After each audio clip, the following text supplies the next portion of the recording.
What's going on, everybody? It is Elijah here with Gifted Hands Music, and today we are going to be talking about the idea of, or the concept of raised fifths, okay? So this concept is applied mainly to gospel, is the context that I've heard it in, and but it can really be applied to any genre. I've heard a couple of jazz musicians do this as well, right? And so pretty much what this concept is, it's applied to major and minor chords. And what it says is that for any major or minor chord, we can take the fifth of the major chord and just raise it a half step. And then raise it another half step. Just this cool harmonic movement. Alright? So that's a raised fifth for a major chord. And we can do the same thing for a minor chord.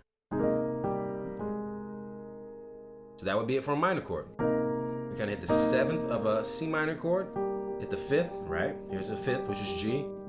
Then I just raise it. And it gives me this dope harmony. So instead of it being a minor chord, it's almost like this raised fifth gives us a major over a minor kind of sound. All right, so that is in the simplest form what a raised fifth is. You just take the fifth of a chord, of a major or minor chord, and you're raising the fifth. Or for a minor chord, take the fifth, raise it. So let me give you some song examples to see how this is applied in context so you can hear it in terms of a song, how it's applied, all right? So the first song that comes to mind when we're talking about these raised fifth ideas is the song Praises What I Do, popular William Murphy song. I believe it's in the key E flat, don't hold me to it, I'm not 100% positive, but we'll play it in E flat today. So this song just goes like this. Praise is what I do when I wanna be close to you. 6'5" I'll lift my hands in praise. Right? So I'm gonna add the raised fifth idea. Praise is what I do. So that's the raised fifth on the third. What is it? 1 to the 3. The 3 is G minor, but what am I gonna do? I'm just gonna take the fifth and raise it. All right? And that gives me this cool harmonic movement. 4, 5, 6. I can do it on the 6 as well. What's the 6? C minor. But what am I gonna do? I'm just gonna take the fifth and I'm gonna raise it. And I can land directly on that chord, C minor with the raised fifth, or I can kind of make a melody out of it. I like making the melody. Na, na, na. I lift my hands in praise. One more time.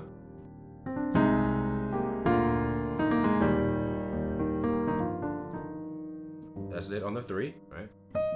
4, 5, 6.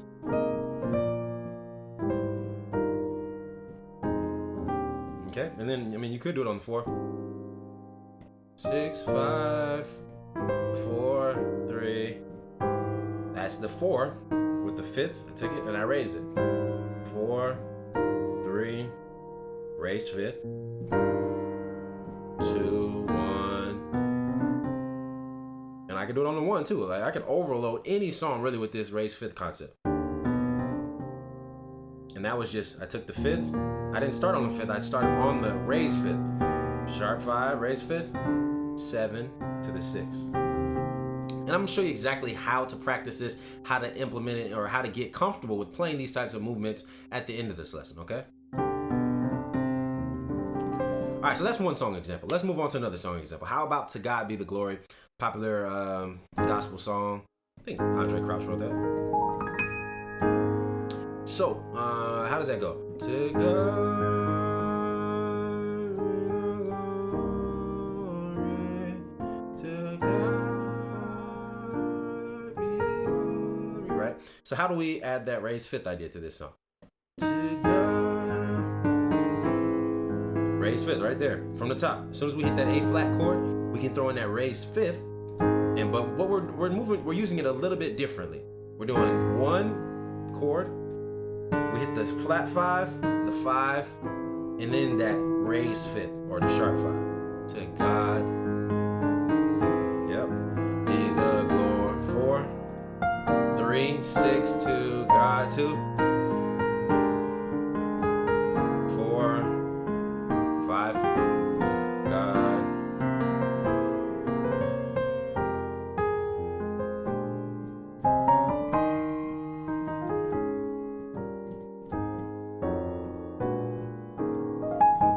so that's that song. We used it there. Okay. So how about another song? What else can we come up with? How about something a little bit slower, like I Give Myself Away, William McDowell. That song goes like this, and I'll play it in B flat. So it'd be, I give myself away.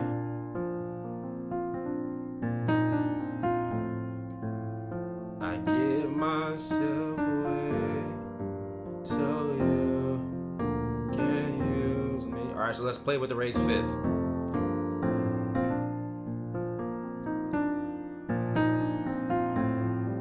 All right, here's gonna be right here.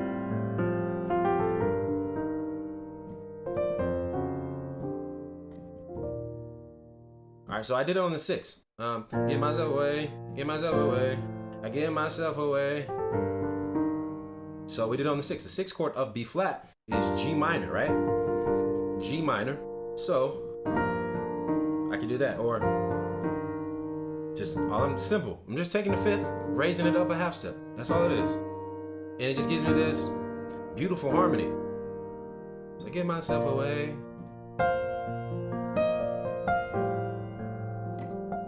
Myself away so you can use me. Let me try it again.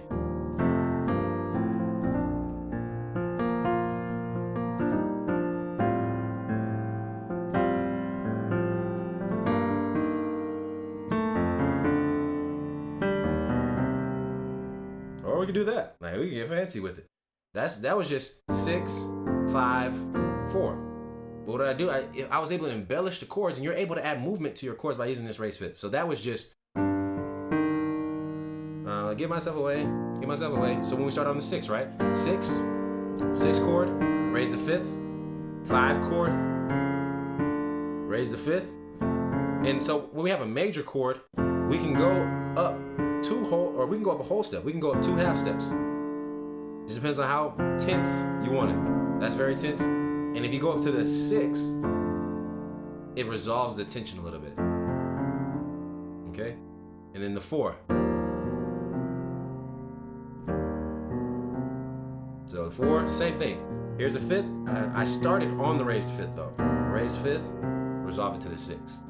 Add a little bit of tension there.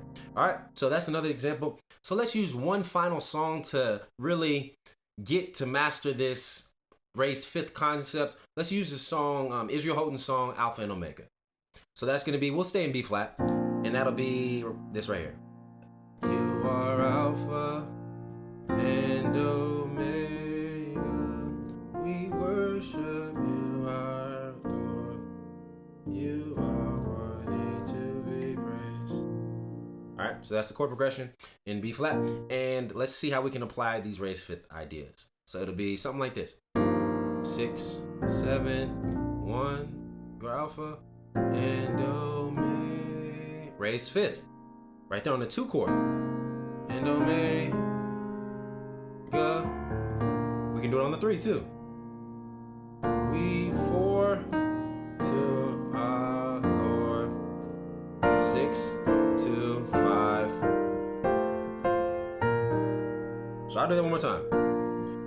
You are Alpha and Omega. But that's kind of busy. So what I would probably do is just land on the raised 5th chord. So you could do, you are Alpha